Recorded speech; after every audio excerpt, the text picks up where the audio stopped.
এ থাম্বনেলের কথা আমার না, আওয়ামী লীগের লোকজনদের। কারণ হাসিনা পলাইলেও হাসিনা পুরা ব্যবস্থা রয়ে গেছে, একদম যেমন ছিল তেমনই আছে, কোনো কিছু বদলায় নাই। আজকে একটা এক্সাম্পল দিতেছি একটা সেক্টর নিয়ে। হাসিনার লেসপেন্সার ছিল সামিট গ্রুপ। সেই সামিটের 5টা কোম্পানিকে হাসিনা পলানোর পরে বাংলাদেশ সরকার পরিশোধ করেছে 5,978 কোটি টাকা। হাসিনা পলাইছে, সামিটের চেয়ারম্যান ফারুক খান গ্রেপ্তার হয়েছে, আজিজ খানের ব্যাংক অ্যাকাউন্ট জব্দ হয়েছে, তবু হাসিনা পলানোর পরের 1 বছরে সামিট গ্রুপ 5,978 কোটি টাকা পাইছে। তার মানে তার কি ইলেকট্রিসিটি দিচ্ছে সরকারকে, তাই সরকার টাকা দিতেছে? জি না। ফারুক খানের ফ্যানেলের কাপড় ঘষলে ইলেকট্রিসিটি যেতে তৈরি হবে সেটুকুও দেয় নাই।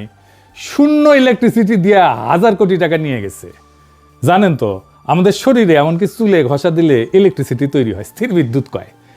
তো ওই স্থির বিদ্যুৎও শরীরে ঘষা দিলে যা বাড়াবি সেটাও দেয়নি। তাহলে কেমনে নিল টাকা? এটা পরে আমরা বিস্তারিত দেখব। শুধু সামিট না, ওরিয়ন আর মির্জা আজম পরিবারের ডিজিটাল পাওয়ার পাইছে 299 কোটি টাকা। মাশাআল্লাহ। হাসিনার সাবেক প্রোটোকল অফিসার আলাউদ্দিন নাসিমের কোম্পানি পাইছে 241 কোটি টাকা, আলহামদুলিল্লাহ। শামীম ওসমান, মির্জা আজম আর ওবায়দুল করিমের ওরিয়ন পাওয়ার সোনারগা পাইছে 442 কোটি টাকা। ইয়া আল্লাহ, দরবেশ বানায় দাও। কারণ আরো আছে।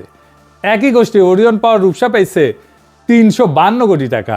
এর সবাই আওয়ামী লীগের লোক, অনেকে দেশের বাইরে পালায় আছে। এই জন্যই তো দুবাই বুর্জ খলিফার সামনে এরা দল বান্ধা সিল করে নিশ্চিন্তে। দেখেছেন কত নিশ্চিন্ত? কারণ বাংলাদেশ জনগণের ট্যাক্সের টাকা ঢুকিচ্ছে প্রত্যেক মাসে ওদের অ্যাকাউন্টে। এটা হাসিনার সিস্টেম।